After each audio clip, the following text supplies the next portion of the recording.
Vi lascio con questa chicca.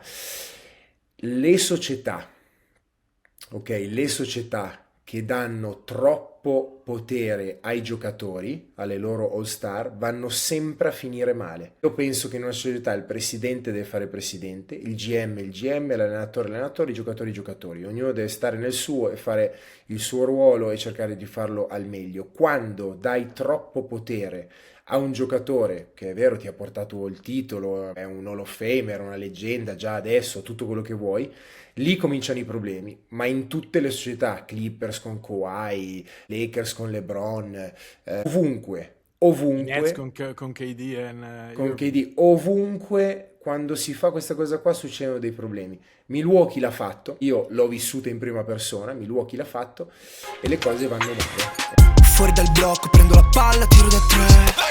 I due fratelli spiegano il gioco solo per te.